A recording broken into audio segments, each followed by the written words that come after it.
4 ஈஸியான laddu recipes Deepavali special எப்படி பண்ணுறதுன்னு பார்க்கலாம்.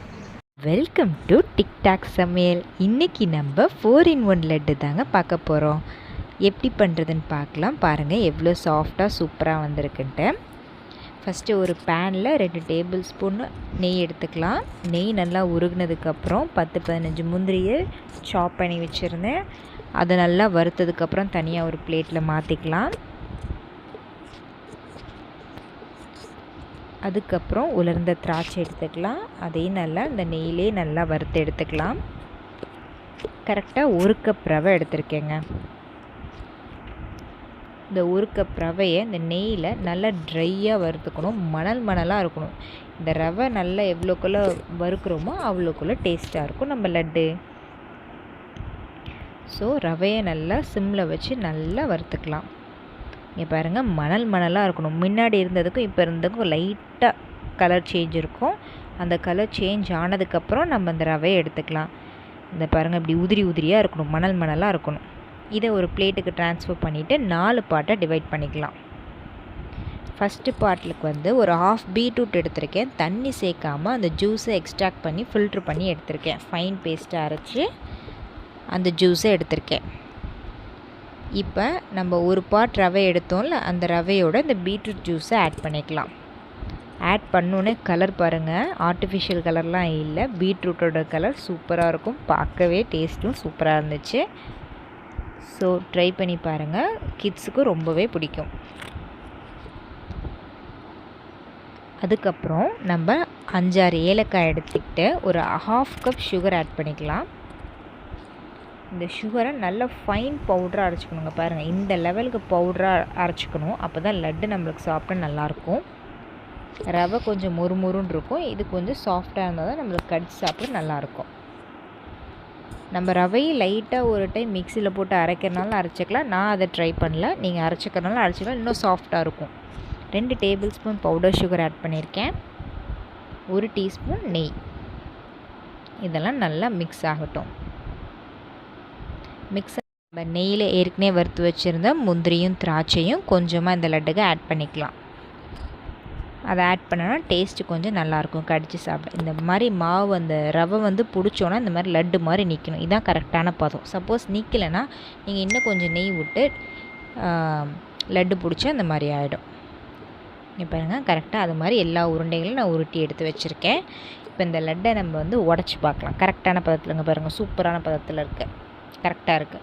அதே மாதிரி கேரட்டையும் தண்ணி விடாமல் நல்லா ஃபைன் பேஸ்ட்டை அரைச்சிட்டு அதோட ஜூஸையும் நம்ம எக்ஸ்ட்ராக்ட் பண்ணிக்கலாம். செகண்ட் பார்ட் ஆஃப் ரவையும் கேரட் ஜூஸையும் போட்டு இந்த மாதிரி மணலாக வறுத்து எடுத்துக்கலாம்.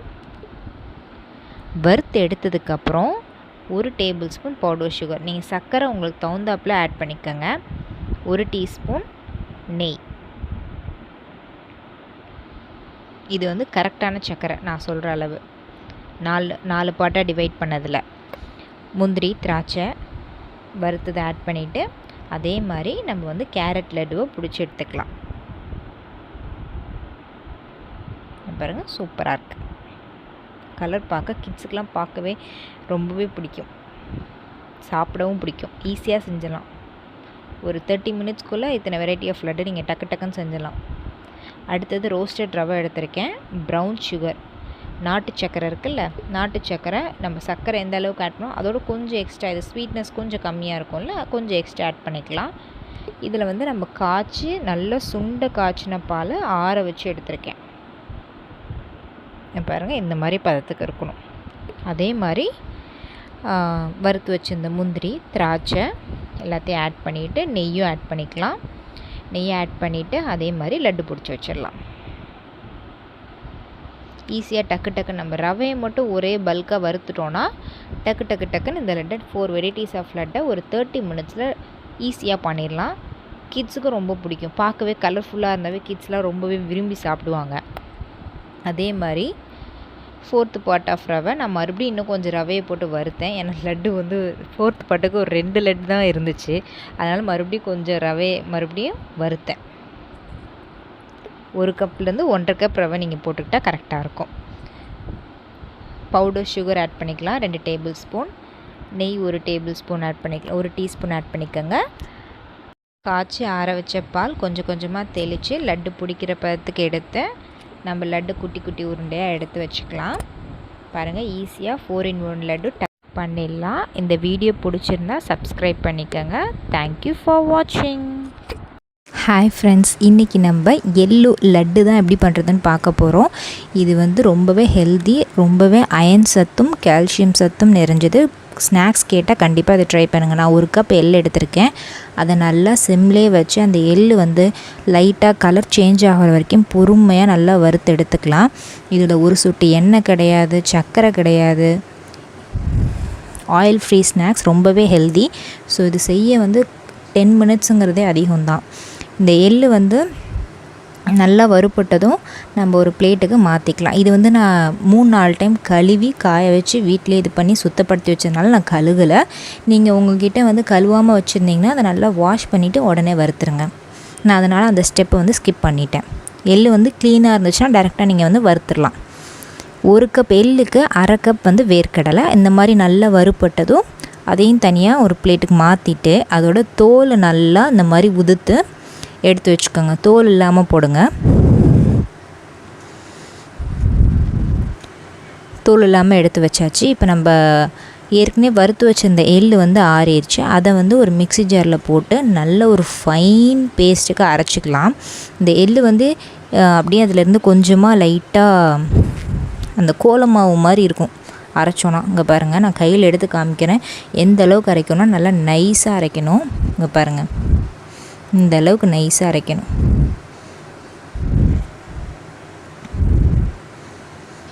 அப்போ தான் சாப்பிட வந்து குழந்தைங்களுக்கு நல்லாயிருக்கும்.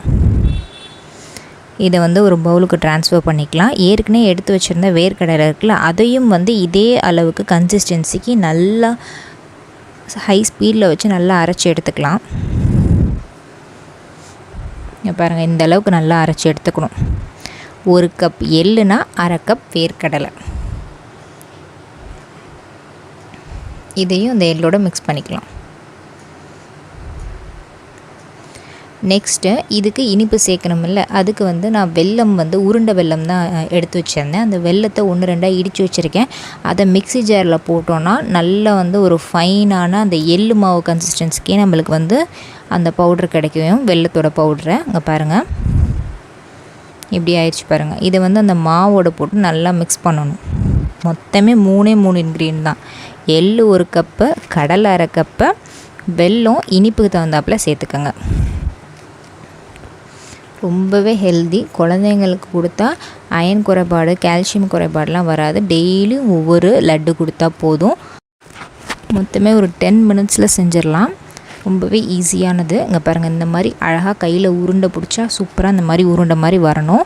இந்த வீடியோ பிடிச்சிருந்துச்சுன்னா லைக் பண்ணிக்கோங்க, சப்ஸ்கிரைப் பண்ணிக்கோங்க, பெல் ஐக்கானை கிளிக் பண்ணிக்கோங்க.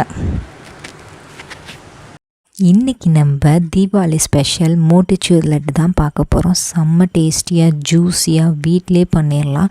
இதுக்காக நீங்கள் பூந்தி கரண்டிக்கெலாம் வாங்கணும்னு அவசியம் இல்லை. வீட்டில் இருந்த ஒரு ஜூஸ் ஃபில்டரை வச்சே நம்மளால் இந்த பூந்தி லட்டு ஈஸியாக பண்ண முடியும். பாருங்கள், முத்து முத்தாக எப்படி வந்திருக்குன்ட்டு. சப்போஸ் உங்கள்கிட்ட அந்த ஜூஸ் ஃபில்டர் இல்லைனா அதுக்கு நான் இன்னொரு ஐடியாவும் தரேன். இது எப்படி பண்ணுறதுன்னு பார்க்கலாம். ஃபஸ்ட்டு ஒரு பேனில் எண்ணெய் ஊற்றி வச்சுருங்க. அந்த எண்ணெய் நல்லா வந்து ஹீட் ஆகட்டும், ஹையில் வச்சிடலாம்.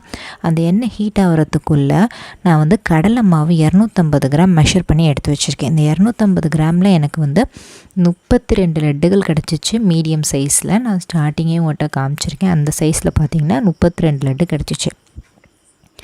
இதை நல்லா அந்த மாதிரி கொஞ்சம் கூட கட்டிகள் இல்லாமல் நல்லா அந்த மாதிரி சலிச்சு எடுத்துக்கலாம். 400 ml வாட்டர் அளந்து வச்சுருக்கேன். இந்த வாட்டரை கொஞ்சம் கொஞ்சமாக நம்ம மிக்ஸ் பண்ணுறோம். ஏன்னா மொத்தமாக மிக்ஸ் பண்ணோன்னா கட்டிகள் விழ வாய்ப்பு இருக்குது. அதனால தான் நான் வந்து கொஞ்சம் கொஞ்சமாக மிக்ஸ் பண்ணுறேன். பாருங்கள், ஃபஸ்ட்டு மிக்ஸ் பண்ணிக்கிறேன். கொஞ்சம் கூட கட்டிகை இல்லாமல் சைடில் இருக்க மாவெல்லாம் எடுத்து நல்லாவே மிக்ஸ் பண்ணிக்கிறேன். அதுக்கப்புறம் தான் நான் ஃபுல் வாட்டரை எடுத்து டிசால்வ் பண்ணி ஆரம்பிக்க போகிறேன். இந்த அளவுக்கு நல்லா கெட்டியாக கொஞ்சம் கூட கட்டியே இல்லாமல் நல்லா கரைச்சிக்கணும். இது ரொம்பவே இம்பார்ட்டண்டான ஸ்டெப்பு. அப்போ தான் வந்து பூந்தி நம்மளுக்கு நல்லா குண்டு குண்டாக நல்லா அழகாக வரும். அதனால தான் இந்த ஸ்டெப்பை நான் வந்து கவனமாக பார்க்க சொல்கிறேன். இந்த அளவுக்கு நல்லா நம்ம கரைச்சதுக்கப்புறம் இதுக்கப்புறம் நம்ம எல்லா தண்ணியும் ஊற்றி நல்ல மாவை வந்து டிசால்வ் பண்ணிக்கலாம். நல்லா கரைச்சி எடுத்துக்கலாம். நீங்கள் கரைக்க அந்த மாவு வந்து கரெக்டாக அந்த 400 ml தண்ணிக்கு இங்கே பாருங்கள், இந்த கன்சிஸ்டன்சி தான் பர்ஃபெக்டான கன்சிஸ்டன்சி. நம்ம கையில் எடுத்தோன்னா இந்த அளவுக்கு கரெக்டாக ஒழுகணும் மாவு. இப்போ கரண்டியில் எடுத்து காட்டுறேன் பாருங்கள் எந்த அளவுக்கு இருக்குன்ட்டு. இப்படி தான் இருக்கணும் மாவு. இதான் பக்காவான கன்சிஸ்டன்சி. இப்போ ஆயில் ஹீட் ஆகிடுச்சுன்னா எப்படி தெரிஞ்சுக்கிறது? லைட்டாக ஒரு ட்ராப் போட்டால் அந்த ட்ராப் வந்து அடியில் நிற்காமல் மேலே வந்துடணும் அந்த பூந்தி. அப்போ தான் வந்து ஆயில் நல்லா ஹீட் ஆகிருக்குன்னு அர்த்தம். இப்போ நான் அந்த ஜூஸ் ஃபில்டரை எடுத்துட்டேன். இங்கே பாருங்கள், இப்படி வச்சு ஒரு கரண்டி வச்சு நல்லா ஸ்ப்ரெட் பண்ணி விடுறேன். அழகாக கீழே முத்தாக உழுது பாருங்கள். இதுக்காக நம்ம பூந்தி கரண்டி வச்சுக்கணும். வேலையும் கொஞ்சம் ஈஸியாக முடிஞ்சிடும். பெருசாக விழுந்தாலும் ஒன்றும் பிரச்சனை இல்லை. அதுக்கு நான் லாஸ்ட்டாக அதுக்கு ஒரு சீக்ரெட்டான டிப்ஸ் இருக்குது. அது எப்படி பண்ணுறதுன்னு நான் சொல்கிறேன். இப்போ உங்கள்கிட்ட இந்த ஜூஸ் ஃபில்டர் இல்லைன்னா கரண்டியில் பஜ்ஜி போண்டாலாம் மாவு ஊற்றுவீங்கள்ல, அந்த மாதிரி வந்து கரண்டிலே கொஞ்சம் பெருசாக அதில் ஸ்பூன்லேயோ ஒவ்வொரு ஸ்பூனாக எடுத்து நீட்டமாக எண்ணெயிலையும் விட்டு பொரிச்சு எடுக்கலாம். இது வெந்துருச்சான்னு எப்படி கண்டுபிடிக்கிறதுனா, இது மேலே இருக்க எண்ணெய் வந்து நல்லா கொதி அடங்கணும். இந்த மாதிரி நுரைச்சிட்ருக்கக்கூடாது. நல்லா வந்து கொதி அடங்கினதுக்கப்புறம் தான் இது வெந்துருச்சுன்னு நம்மளுக்கு தெரியும். ஃபஸ்ட்டு ஈடுக்கு மட்டும்தான் லேட் ஆகும். அடுத்த ஈடெலாம் டக்குன்னு புரிஞ்சிடும். நான் இதை ஃபுல்லாக சிம்லேயே ஹைலேயே மாற்றி வச்சுருக்கேன். சப்போஸ் நீங்கள் சிம்மில் வச்சிங்கன்னா அடிக்கடி திருப்பிவிட தேவையில்லை. ஹையில் வச்சா அடிக்கடி திருப்பிவிடுங்க. அப்போ தான் எல்லா சைடும் ஈவனாக வேகும். இப்போ நல்லா கொதி அடங்கிருச்சு. இதை வந்து எண்ணெய் வடிகட்டுற சல்லடையில் நான் வந்து போட்டுக்க போகிறேன். மிச்சம் இருக்கிறதையும் நான் அது மாதிரி வடித்து எடுத்துக்க போகிறேன். இது செய்கிறதுக்கு கரெக்டாக வந்து இந்த பூந்தி கரண்டி இல்லாமல் இந்த மாதிரி ஜூஸ் ஃபில்டர் செஞ்சிங்கன்னா டக்குன்னு பண்ணிடலாம். அதுவும் இல்லைனா ஸ்பூனை வச்சு சும்மா அந்த மாவு அந்த எண்ணெயில் விட்டு நீங்கள் லைட்டாக பொரிச்சு எடுத்தாவே போதும். ஸ்டார்டிங்கில் கிறிஸ்பியாக இருக்காது, அதுக்கப்புறம் கிறிஸ்பியாக கொஞ்சம் நேரம் கழித்து நல்லா ஆகிடும். இது மாதிரி எல்லா மாவையும் நம்ம வந்து பொரித்து எடுத்துக்கலாம். பொரித்து எடுத்ததுக்கப்புறம் இன்னொரு பேனில் 500 கிராம், அதாவது 1/2 கிலோ சர்க்கரை எடுத்திருக்கேன். 1/2 கிலோ சர்க்கரைக்கு கரெக்டாக 300 ml தண்ணி எடுத்திருக்கேன். நீங்கள் வந்து 250 ml தண்ணி எடுத்திங்கன்னா லட்டு கொஞ்சம் ட்ரையாக இருக்கும். 300 ml ஊற்றிங்கன்னா கரெக்டாக இருக்கும், கொஞ்சம் ஜூஸியாக இருக்கும். நெக்ஸ்ட் டேலாம் வச்சு சாப்பிடும்போது கரெக்டாக இருக்கும். ஃபஸ்ட் நாள் பார்க்க கொஞ்சம் ஜூஸியாக இருக்க மாதிரி இருக்கும். செகண்ட் டேக்கு பர்ஃபெக்டான கன்சிஸ்டன்சி. நான் வந்து இன்றைக்கி வந்து கேசரி பவுடர் தான் ஆட் பண்ணியிருக்கேன். உங்களுக்கு இந்த கலர் ஆட் பண்ண விருப்பம் இல்லைன்னா நீங்கள் என்ன கலர் ஆட் பண்ணுறீங்களோ ஆட் பண்ணிக்கோங்க. விருப்பம் இல்லைன்னா ஆட் பண்ண வேண்டாம். இதில் வந்து 2 டேபிள் ஸ்பூன் நெய் விட்டுக்கிறேன். நெய் வந்து நல்ல ஒரு ஃப்ளேவர் தரும் அந்த சக்கரை பாவோட மிக்ஸ் ஆகும்போது. அதனால் 2 டேபிள் ஸ்பூன் நெய் விட்டு நல்லா மிக்ஸ் பண்ணிக்கோங்க. மிக்ஸ் பண்ணதுக்கப்புறம் கொஞ்சமாக ஒரு 2-3 ஏலக்காவை இடித்து போட்டுக்கலாம். 1 பிஞ்ச் உப்பு போட்டுக்கலாம். இப்போ நம்ம பொரிச்சு வச்சிருந்த பூந்திலாம் வந்து மிக்சியில் போட்டு ஒரே ஒரு சுற்று, அதாவது பல்ஸ் மோடில் வந்து ஒரு 2-3 டைம் போட்டு ஆஃப் பண்ணிங்கன்னா நம்மளுக்கு பூந்தி வந்து குட்டியாக கிடச்சிரும். மோத்திச்சூர் லட்டுவோட ஸ்பெஷலாக என்னென்னா அதோட பூந்தி வந்து குட்டியாக இருக்கிறதா. ஸோ நான் வந்து மிக்சியில் போட்டு நல்லா கோர்ஸாக அரைச்சி எடுத்துகிட்டு வர போகிறேன். பல்ஸ் மோடில் தான் போடணும், அந்த ஸ்பீடில் வைக்கக்கூடாது. இப்போ பாருங்கள், பூந்தி பாருங்கள் நம்மளுக்கு குட்டியாக கிடச்சிருச்சா. இது ஓரமாக இருக்கட்டும். இப்போ சக்கரை பாவு நல்லா காஞ்சிருச்சா. இதுக்கப்புறம் கொஞ்சமாக ஒரு சிட்டிகை ஏலக்காய் 2-3 இடித்து இந்த மாதிரி ஆட் பண்ணிக்கிறேன். இது ஒரு நல்ல ஃப்ளேவர் தரும், அதனால தான் அதை ஆட் பண்ணுறோம். கண்டிப்பாக ஏலக்காய் போடணும், அப்போ தான் அந்த லட்டோட அந்த ஃப்ளேவர் வந்து சூப்பராக இருக்கும். இப்போ சக்கரை பாவு நல்லா கரைஞ்சிருச்சு. இதுக்கு பதம்லாம் எதுவும் தேவையில்லை, சக்கரை கரைஞ்சால் போதும். ஓகேவா, நல்லா கரைஞ்சிருச்சு, அவ்வளோதான். இப்போ வந்து நம்ம இந்த பூந்தியை ஆட் பண்ணிக்கலாம். இந்த பூந்தியை ஆட் பண்ணிவிட்டு ஒரு டைம் நல்லா மிக்ஸ் பண்ணி விட்டுட்டு கரெக்டாக ஒரு 3 to 5 minutes நீங்கள் நல்லா அந்த ஹையிலே வச்சு கிண்டி விட்டுட்டு ஆஃப் பண்ணிடுங்க ஸ்டவ். அதுக்கு மேலே ஆஃப் பண்ண வேண்டாம். சப்போஸ் உங்களுக்கு தண்ணி நிறையா போயிடுச்சு, தண்ணி கம்மியாகிடுச்சு, சக்கரை பாவு இழுக்கல, லட்டு ரொம்ப ட்ரை ஆயிடுச்சுன்னா, தண்ணி அதிகமாக இருந்தால் பிரச்சனை இல்லை. அடுப்பு ஆன்லேயே வச்சு நல்லா கிண்டி விட்டிங்கன்னா சீக்கிரமே ட்ரை ஆயிடும். தண்ணி கம்மியாகிடுச்சுன்னா நீங்கள் தனியாக சக்கரை பாவை வச்சு தான் அட்ஜஸ்ட் பண்ணுற மாதிரி இருக்கும். மறுபடியும் சக்கரை பாவில் ஊற்றி அதுக்கப்புறம் தான் அட்ஜஸ்ட் பண்ணுற மாதிரி இருக்கும். இப்போ இந்த சக்கரை பாவு நல்லா வந்து அப்சர்வ் ஆகிடுச்சு. ஸோ இந்த ஸ்டேஜில் வந்து நம்ம வந்து ஆஃப் பண்ணிடலாம். ஆஃப் பண்ணிவிட்டு நான் 1/2 மணி நேரம் அப்படியே விட்டுட்டேன், நல்லா இறுகிருச்சு. இப்போ வந்து 2 டேபிள் ஸ்பூன் நெய் விட்டுட்டு கையில் தடவிட்டு நம்ம வந்து ஒவ்வொரு ஷேப்பை லட்டு ஷேப் வந்து பிடிக்க ஆரம்பிக்கலாம். நல்லா உங்களுக்கு பார்க்கும்போதே தெரியும், நல்லா ஜூஸியாக இருக்கும்.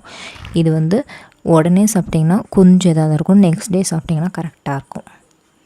இல்லை உங்களுக்கு வந்து ஃபஸ்ட் நாளே சாப்பிட்ணும், உடனே சாப்பிட்ணும், இன்னும் கூட ஒரு 30 மினிட்ஸுங்கிறது நீங்கள் 45 மினிட்ஸு கூட வச்சுட்டா இன்னும் கொஞ்சம் ட்ரை ஆகிடும். அந்த சர்க்கரை பாவு இன்னும் அந்த லட்டு வந்து அந்த பூந்தி வந்து நல்லா அப்சர்வ் ஆக ஆரம்பிக்கும். அதனால் வந்து உங்களுக்கு உடனே சாப்பிட்ற மாதிரி இருக்கும். சாப்பிட்லாம், கொஞ்சம் ஜூஸியாக இருக்கும், அவ்வளோதான். நீங்கள் ஆற விட டைமை பொறுத்து. இது மேலே கொஞ்சம் டெக்கரேஷனுக்காக நான் பிஸ்தாவை வந்து லைட்டாக கட் பண்ணி வச்சுருக்கேன். அந்த பிஸ்தா ஆட் பண்ணிக்கிறேன். இன்னும் கொஞ்சம் கடையில் இருக்க ஃபீல் வரணுங்கிறதுக்காக நான் அந்த சில்வர் ஷீட் இருக்குல்ல, அது கொஞ்சம் அப்ளை பண்ணிக்கிறேன். இந்த வீடியோ பிடிச்சிருந்துச்சுன்னா லைக் பண்ணிக்கோங்க, சப்ஸ்கிரைப் பண்ணிக்கோங்க, நோட்டிஃபிகேஷன் பெல் ஐக்கனை கிளிக் பண்ணிக்கோங்க. ஹாய் ஃப்ரெண்ட்ஸ், இன்றைக்கி நம்ம தேங்காய் லட்டு எப்படி பண்ணுறதுன்னு பார்க்கலாம். ஃபஸ்ட்டு அதுக்கு இந்த மாதிரி 2 தேங்காய் ஃபுல்லாக எடுத்திருக்கேன். அது நல்லா திருவி வச்சுருக்கேன். அந்த தேங்காவை அளந்து பார்த்தா அதில் எனக்கு ஒரு படி வந்துச்சு. அதே அளவுக்கு நான் வந்து வெல்லம் கொஞ்சம் பொடிச்சு எடுத்திருக்கேன். இங்கே பாருங்கள். ஃபஸ்ட்டு இந்த வெல்லத்தை வந்து ஒரு பேனில் மாற்றிக்கலாம். இந்த வெள்ளைப்பாகு வந்து நம்மளுக்கு திக்காக வேணும், ரொம்ப தண்ணி ஊற்றிருக்கக்கூடாது, லைட்டாக கொஞ்சமாக தண்ணி ஊற்றுங்க போதும். இந்த வெல்லம் வந்து இந்த பாகில் வந்து நல்லா கரையிட்டும். இந்த வெல்லத்தோட கன்சிஸ்டன்சி பார்க்கலாம். இது மாதிரி ஒரு கிண்ணியில் கொஞ்சமாக தண்ணி வச்சுக்கோங்க. அந்த தண்ணியில் அந்த வெல்லம் வந்து இப்படி எடுக்கும்போது கரையக்கூடாது, பாருங்கள் கரையில். ஸோ இது வந்து கரெக்டான பதம். இப்படி செக் பண்ணி பார்த்துக்கலாம். வெல்லம் பாகு வந்து ரெடி ஆகிடுச்சு. இப்போ வந்து நம்ம ஏற்கனவே திருவி வச்சுருக்க தேங்காவை ஃபுல்லாக ஆட் பண்ணிக்கலாம்.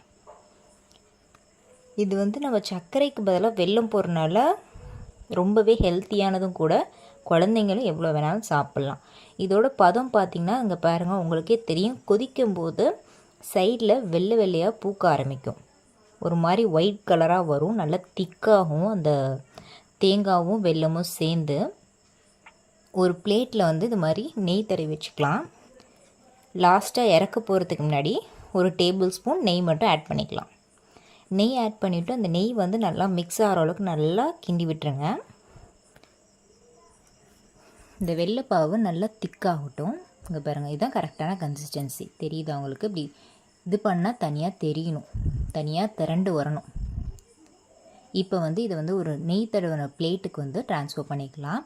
அதில் இருக்க எல்லாத்தையும் நம்ம வந்து லைட்டாக கொஞ்சமாக ஸ்ப்ரெட் பண்ணி விட்டுக்கலாம். ஏன்னா நம்ம வந்து தேங்காய் லட்டை தான் பிடிக்க போகிறோம். இது கொஞ்சம் நேரம் அப்படியே ஆறட்டும். அது வரைக்கும் கை வைக்க வேணாம், கை பொறுக்கிற சூடு வரட்டும். நல்லா ஆறுனதுக்கப்புறம் ஃபஸ்ட்டு லைட்டாக கொஞ்சமாக எடுத்து பாருங்கள், ஒன்று அது கை பொறுக்கிற சூட்டில் நம்மளால் உருட்ட முடிஞ்சால் அது பண்ணலாம். இப்போ கரெக்டாக நல்லாவே ஆறிடுச்சு. இப்போ பாருங்கள், நல்லா சாஃப்டாக டேஸ்ட்டு பக்காவாக இருக்கும். ரொம்பவே சிம்பிள். தேங்காய், நெய், வெல்லம், இந்த 3 பொருள் இருந்தால் நீங்கள் வந்து டக்குன்னு பண்ணிடலாம் இந்த லட்டு. தீபாவளிக்கெலாம் இதெல்லாம் வந்து ஒரு 10 நிமிஷம்தான் ஆகும். தேங்காய் மட்டும் திருவிட்டோன்னா போதும், டக்குன்னு இந்த லட்டை பண்ணிடலாம். ரொம்பவே ஹெல்த்தி, கிட்ஸுக்கெலாம் ரொம்பவே பிடிக்கும் இந்த ஸ்வீட்டு. ஸோ கண்டிப்பாக ட்ரை பண்ணி பாருங்கள். இது மாதிரி மிச்சம் இருக்க எல்லா லட்டையும் நம்ம வந்து பிடிச்சி வச்சிடலாம். இந்த லட்டில் பார்த்திங்கன்னா தேங்காயோட டேஸ்ட்டும் அந்த வெல்லத்தோட டேஸ்ட்டும் நல்லா மிங்கிளாகி நம்மளுக்கு வந்து நல்லா சூப்பராக இருக்கும். கிட்ஸுக்கெலாம் ரொம்பவே பிடிக்கும். ஸோ கண்டிப்பாக ட்ரை பண்ணி பாருங்கள். ட்ரை பண்ணிவிட்டு கமெண்ட் பண்ணுங்கள் எப்படி இருந்துச்சுன்னு. ஈஸியான ரெசிபி. வீடியோ பிடிச்சிருந்தா சப்ஸ்கிரைப் பண்ணிக்கோங்க.